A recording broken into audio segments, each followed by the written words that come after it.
السلام علیکم ورحمۃ اللہ وبرکاتہ۔ امید ہے دوستو آپ لوگ سب خیر و عافیت سے ہوں گے۔ اللہ تبارک و تعالیٰ آپ کو ہمیشہ ایسا ہی قائم و دائم رکھے۔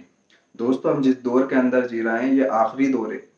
ہاں، تمام علماؤں کا اتفاق ہے کہ ہم آخری دور کے اندر داخل ہو چکے ہیں اور قیامت قریب ہے، اور قیامت کب آئے گی اس کا علم صرف اور صرف اللہ تبارک و تعالیٰ کو ہے۔ لیکن اللہ کے نبی صلی اللہ علیہ وسلم نے ہمیں کچھ نشانیاں بتا دی ہیں۔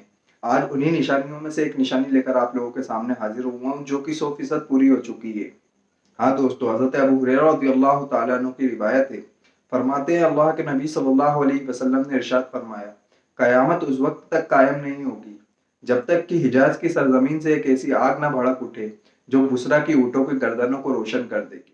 دوستو اس حدیث میں جس آگ کا ذکر آیا ہے اس آگ کے بارے میں حافظ ابن کثیر اور بہت سارے مورخین کا کہنا ہے کہ اس آگ کے نامودار ہونے کا حادثہ پیش آ چکا ہے۔ یہ آگ جمادی الثانی 650 ہجری جمعے کے دن مدینہ منورہ کی بعض وادیوں سے نکلی اور تقریباً مہینے تک چلی۔ راویوں نے اس کی کیفیت یہ لکھی ہے کہ اچانک حجاز کی جانب سے وہ آگ نامودار ہوئی اور ایسا معلوم ہوتا تھا کہ آگ کا ایک بہت بڑا شہر ہے اور اس میں قلعے یا برج اور بہت سارے کنگورے جیسی چیزیں موجود ہیں۔ اس کی لمبائی 4 فرسخ اور چوڑائی 4 میل تھی۔ آگ کا سلسلہ جس پہاڑ تک پہنچتا اس کو شیشے اور موم کی طرح پگھلا دیتا۔ اس کے شعلوں میں بجلی کی کڑک جیسی آواز اور دریا کی موجوں جیسا جوش تھا، اور یہ محسوس ہو رہا تھا جیسے کہ اس کے اندر سرخ اور نیلے رنگ کے دریا نکل رہے ہوں۔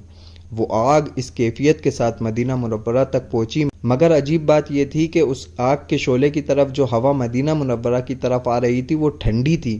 علماء نے لکھا ہے کہ اس آگ کی لپٹیں مدینہ کے تمام جنگلوں کو روشن کیے ہوئی تھیں، یہاں تک کہ حرم اور مدینہ کے تمام گھروں میں سورج کی طرح روشنی پھیل گئی تھی۔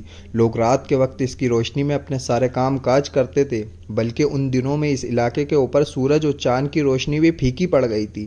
مکہ مکرمہ کے بعض لوگوں نے یہ شہادت دی ہے کہ وہ اس وقت یمامہ اور بصرہ میں تھے، وہ آگ انہوں نے وہاں بھی دیکھی۔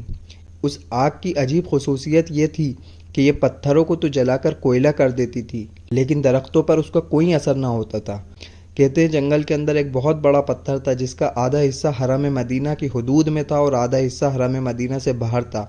آگ نے اس آدھے حصے کو جلا کر کوئلہ کر دیا جو حرم مدینہ سے باہر تھا، لیکن جب آگ اس تک پہنچی جو حرم مدینہ میں تھا تو ٹھنڈی پڑ گئی اور پتھر کا وہ آدھا حصہ بالکل محفوظ رہا۔